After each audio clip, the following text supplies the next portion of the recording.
You better believe that I hate the people that took this girl and raped her brutally. You better believe it. And it's more than anger, it's hatred. And I want society to hate her. Imagine a city electrified by fear. New York City, 1989. A brutal attack in Central Park shocks the world. A young woman, left for dead, her body broken beyond belief. The headlines scream, "Wolf Pack Attack." And within days, 5 teenage boys, black and Latino, are in custody. They confess. Case closed. Today, we're pulling back the layers of one of the most infamous miscarriages of justice in American history. The story of how 5 innocent kids became the Central Park 5. How a city's thirst for vengeance crushed truth. And how decades later, the truth clawed its way back. Welcome to Dark Chronicles, where shadows hide the truth.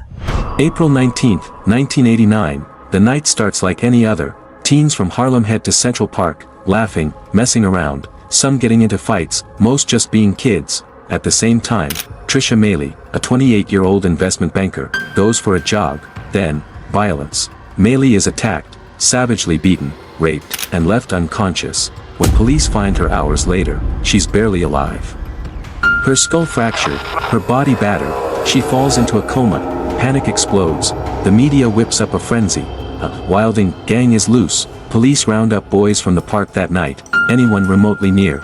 Yusef Salaam, Kevin Richardson, Antron McCray, Raymond Santana, and Corey Wise, kids aged 14 to 16, are pulled in.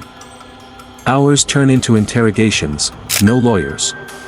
No parents, just cops, fluorescent lights, and promises they could go home if they just told the truth. Under pressure, exhausted, terrified, they break. Each boy signs a confession, most placing blame on the others. None of their stories match. The timelines are a mess. But the police have what they need, a neat, tidy narrative. Case closed. Right? The city erupts in rage. Newspapers plaster the boys' faces across front pages. They're branded monsters, politicians, N.A. Real estate tycoon named Donald Trump, called for the death penalty. Full-page ads run, screaming for blood. Meanwhile, physical evidence tells a different story. DNA found at the scene doesn't match any of the boys. No blood on their clothes, no matching footprints, but no one cares. At trial, prosecutors lean heavily on the confessions extracted after hours of coercion, manipulation, and fear. Defense lawyers push back. No physical evidence links these kids to the crime, but it doesn't matter. Juries, inflamed by media hysteria, convict them all. Antron McCray, Kevin Richardson, and Yusef Salaam are sentenced to 5 to 10 years in juvenile facilities. Raymond Santana gets 5 to 10 as well. Corey Wise, just 16, is sent to adult prison, where brutality awaits. The city breathes a toxic sigh of relief. The animals have been caged, but underneath, the truth festers. 12 years later, 2002, a man named Matias Reyes, serving a life sentence for other violent crimes, comes forward. He confesses, he alone attacked Trisha Meili that night. Details only the real attacker would know pour out. Details the Central Park 5 couldn't have invented. DNA testing confirms it. The boys, now men, had been innocent all along. The system didn't just fail them, it crushed them, it stole their youth, scarred their souls, and shattered their families. Their convictions are vacated, but the damage, irreversible. They sue the city. In 2014, New York settles for $41 million. But no apology can buy back the years lost. The Central Park 5 case isn't ancient history. It's a mirror reflecting how quickly fear, racism, and a hunger for retribution can warp justice. It shows how confessions can be manufactured, how innocence can be irrelevant when society demands a villain. And it's not an isolated tragedy. From Rodney Reed to the Dixmoor 5, to Curtis Flowers and beyond, America's prisons still hold the echoes of wrongful convictions, many born from the same poison: racial bias, hasty investigations, media pressure. The Central Park 5 reminds us, justice isn't automatic, it's something we have to fight for, every single time. Because when the system hunts based on color, not evidence, none of us are truly safe. As the dust settled from the overturned convictions, a new question hung heavy in the air: how did this happen? How did 5 boys, none older than 16, become villains in a story they didn't write? The answer, like all real crime stories, isn't simple, but it starts with fear. New York City in the late 80s was a powder keg. Crime rates soared, the crack epidemic ravaged communities, and racial tensions simmered at a breaking point. The Central Park jogger case detonated like a bomb. Overnight, the narrative wasn't about one victim, it was about a city under siege. And the 5 boys, black and Latino, became the perfect scapegoats. They fit the stereotype the media needed. Newspapers ran headlines using words like wolf pack and savages, painting the boys not as children but as predators. Every grainy mugshot, every grainy video clip played again and again on TV screens, hammered the story deeper into the public mind. These boys were guilty. No evidence. No matter.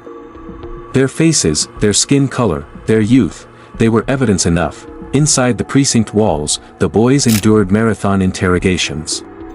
No food. No sleep. No lawyers. No parents advocating for them. Instead, officers leaned in, whispered promises, confess and you can go home. Lie and you'll never see daylight again. The boys, isolated and scared, did what many trapped people do, they told the police what they wanted to hear. Pieces of truth twisted into a story that made no sense, but sounded just close enough for desperate investigators to cling to. Experts today call these false confessions. But back then, the idea seemed absurd. Why would anyone confess to a crime they didn't commit? It's a question that reveals how little most people understand about fear, coercion, and the desperate human need to survive an unbearable moment. The boys didn't fully grasp the weight of their words until it was far too late. At trial, their confessions became the cornerstone. Never mind that the DNA evidence didn't match. Never mind that their timelines clashed, that their descriptions of the attack were riddled with contradictions. The confessions were powerful, visceral. Played in court, the tapes showed scared boys, heads low, admitting terrible things. Jurors, steeped in media bias and societal fear, never stood a chance of seeing the bigger picture. They saw monsters, not kids. Prosecutors, too, leaned heavily into emotion. They painted the boys as part of a growing wave of urban terror. They used words like pack, predators, animals, dehumanizing the accused at every turn. Defense attorneys fought back, pointing out the glaring holes in the prosecution's case. But the tide of public anger was too strong. It swept away nuance. It swept away doubt. It swept away justice. When the boys were convicted, the city cheered. Justice, they thought, had been served. But behind the applause, 5 families were left devastated. Mothers who knew their sons had been home. Fathers who watched dreams of college, of careers, of normal teenage life, evaporate. Antron McCrae's father, for instance, had urged him to confess, convinced it would mean his release. That guilt would haunt him for decades. Corey Wise, the oldest at 16, suffered perhaps the harshest fate. Sent to Rikers Island and then to adult prisons, Corey endured brutal assaults, solitary confinement, and unimaginable loneliness. His crime? Being in the wrong place at the wrong time, and trusting a system that never saw his humanity. Meanwhile, Matias Reyes, the real attacker, continued his crimes. After assaulting Trisha Maley, he went on to commit more violent rapes and even a murder. If the police had pursued real evidence instead of convenient suspects, more lives could have been spared. It wasn't just the 5 boys who suffered, it was the entire community that paid the price for rushed, biased justice. In 2002, when Reyes finally confessed and DNA evidence backed his story, the weight of the lie came crashing down. The Central Park 5 were exonerated. Newspapers that had once demonized them now printed cautious retractions. Politicians stayed mostly silent. The apology they deserved never truly came. Instead, there was a settlement, a financial acknowledgement of the injustice, but not the human cost, and the scars. They remain. Antron McCrae struggles with anger and depression. Kevin Richardson fights anxiety. Yusef Salaam became an activist, speaking around the world about justice and reform. Raymond Santana, too, turned to activism and art. Corey Wise, after years in solitary confinement, lives quietly but carries visible pain. Each man rebuilt his life piece by painful piece, but the world never gave back what it stole. The Central Park 5 case exposed how deeply racism is woven into the fabric of American justice. It showed how easy it is to sacrifice truth when fear takes over. And it left a lasting legacy that echoes in every wrongful conviction since. Today, when we see cases like Rodney Reed, Curtis Flowers, or the countless unnamed others, we see the same blueprint. And when the truth finally surfaces, if it does, the apologies are hollow, the reparations too little, too late. The Central Park 5 aren't just a cautionary tale. They are a warning still flashing red. They remind us that justice must be slow, careful, and colorblind, or it isn't justice at all. After the exoneration, the 5 men found themselves thrust into a new kind of spotlight. No longer criminals in the public eye, they were now survivors, but survivors carrying a burden few could understand. The term Central Park 5 became shorthand for everything wrong with the justice system. Documentaries, news specials, and books flooded the market, each peeling back more layers of the tragedy. But not everyone was willing to face the uncomfortable truth. Some voices, powerful ones, doubled down. They claimed the men weren't innocent, just lucky. They pointed to the original confessions, ignoring the decades of evidence showing how easily false confessions happen under duress. They clung to their version of the story, unwilling to admit they had helped ruin lives. Meanwhile, the men filed a civil rights lawsuit against the city of New York, alleging malicious prosecution, racial discrimination, and emotional distress. The battle dragged on for years. City officials resisted, citing complicated circumstances. But public pressure mounted. Advocates, activists, and ordinary citizens demanded accountability. In 2014, under Mayor Bill de Blasio, the city finally settled for $41 million, about $1 million for each year wrongfully spent behind bars. Money can acknowledge harm, but it cannot erase trauma. It cannot return stolen years. It cannot heal the scars left on minds and bodies. Corey Wise reportedly used part of his settlement to fund scholarships for the wrongfully convicted. He knew the price of injustice all too well. The media, which had once vilified the boys, now scrambled to reframe the story. Major outlets published retrospectives. Television interviews portrayed the men as tragic heroes. Netflix's miniseries, When They See Us, directed by Ava DuVernay, brought the story roaring back into the national consciousness. Millions watched in horror as the true depth of the injustice was laid bare. For some viewers, it was their first time confronting how race and fear warped the American legal system. For others, especially Black and Latino Americans, it was confirmation of what they had always known: the system is not built to protect everyone equally. The Central Park 5 story became more than just a singular event, it became a symbol, a rallying cry for criminal justice reform. It highlighted the urgent need for changes in how police interrogations are conducted.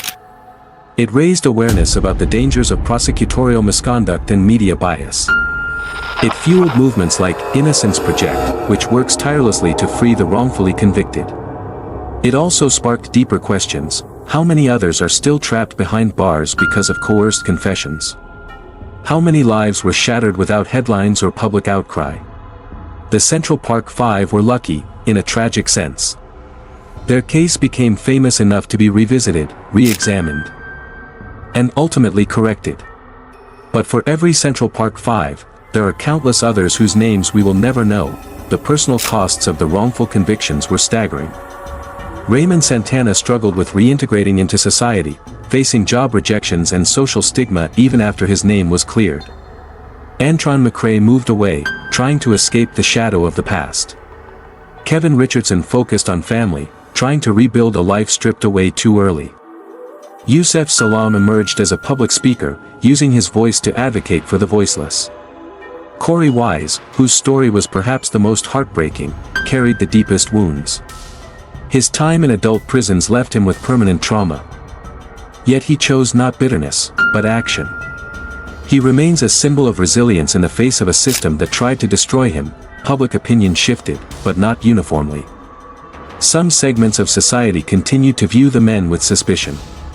It was easier, for them, to believe that justice had been served in 1989, even if every fact pointed otherwise. That stubborn disbelief, the refusal to accept innocence even when proven, exposes the depth of racial bias ingrained in American consciousness. It's not just about guilt or innocence. It's about who is afforded the presumption of innocence, and who must fight tooth and nail just to be seen as human, in examining the Central Park Five. It's impossible not to connect the dots to broader patterns. The case mirrors others like the Scottsboro Boys of the 1930s, black teenagers falsely accused of raping two white women in Alabama. It echoes the wrongful convictions uncovered by modern DNA testing, cases like Anthony Ray Hinton, who spent 30 years on death row for crimes he didn't commit. Over and over, the cycle repeats: minority defendants rushed through the system, coerced into confessions, convicted with flimsy evidence, while society demands swift punishment rather than patient truth-seeking. The Central Park Five is not an outlier, it is a symptom of a much deeper illness. The impact rippled beyond the criminal justice system into politics and media ethics. Donald Trump's infamous full-page newspaper ads, where he demanded the death penalty for the boys, resurfaced during his presidential campaign decades later. He was asked if he regretted his actions, given the exonerations. He did not apologize. His refusal highlighted how, for some, acknowledging injustice remains a political liability rather than a moral imperative. It exposed how the demonization of young men of color was, and remains, a potent political tool.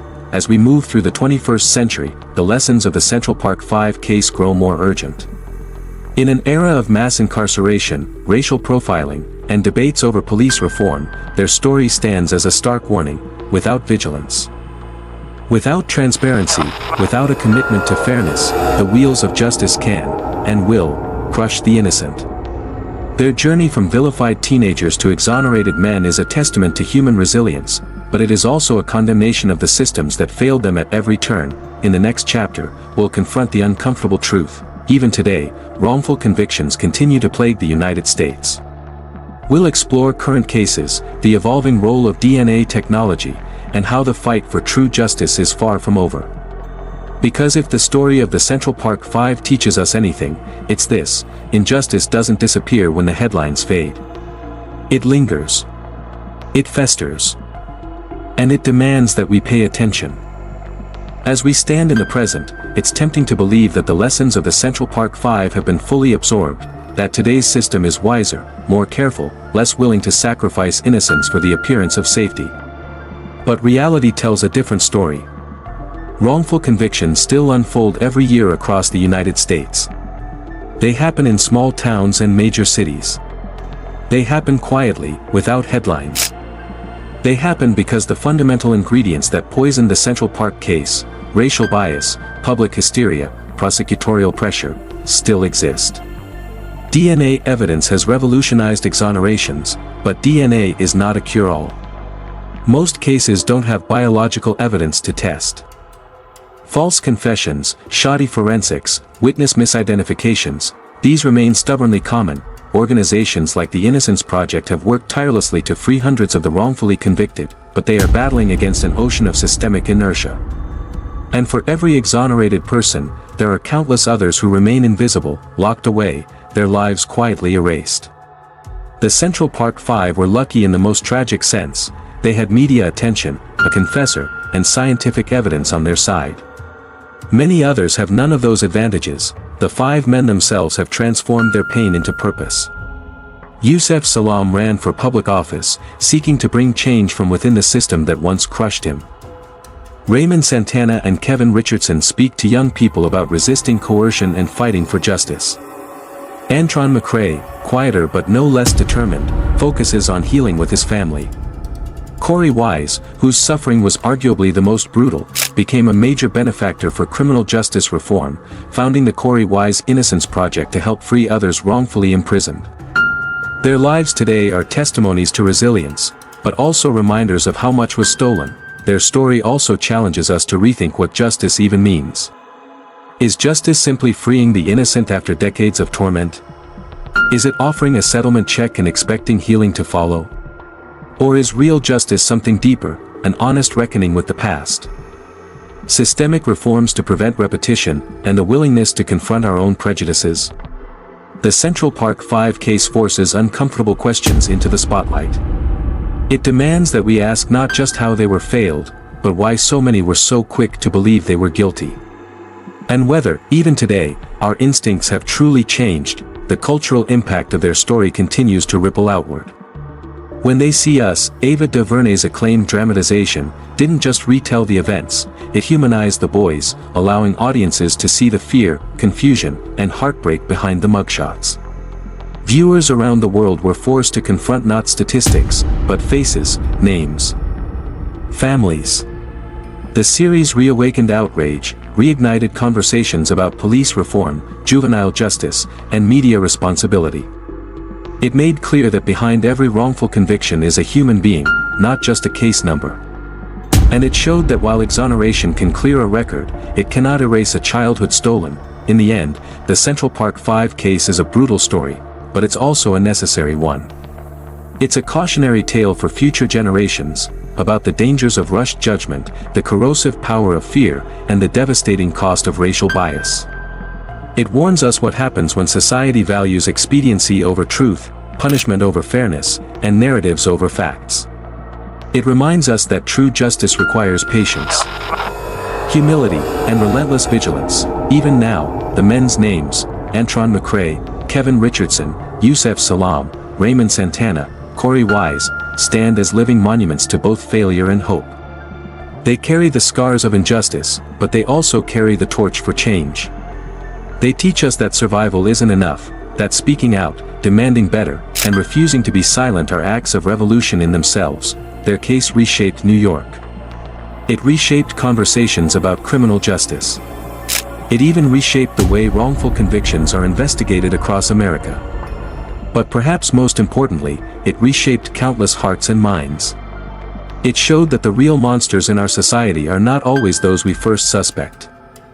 Sometimes, they are the systems we trust.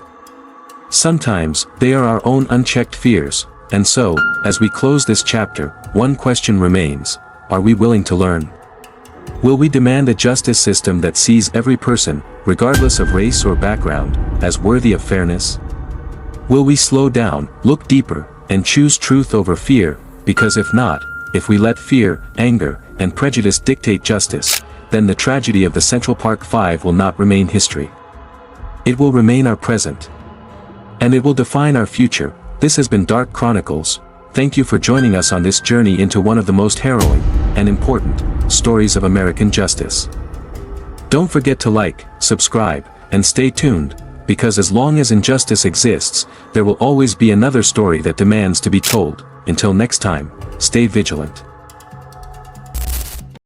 So that's how crimes end. And if you like this episode, don't forget to like and subscribe and turn on the notifications. If you want me to do some special crimes in all over the world, comment down below, or you can send us direct through email, and I will see you in all my videos. See ya!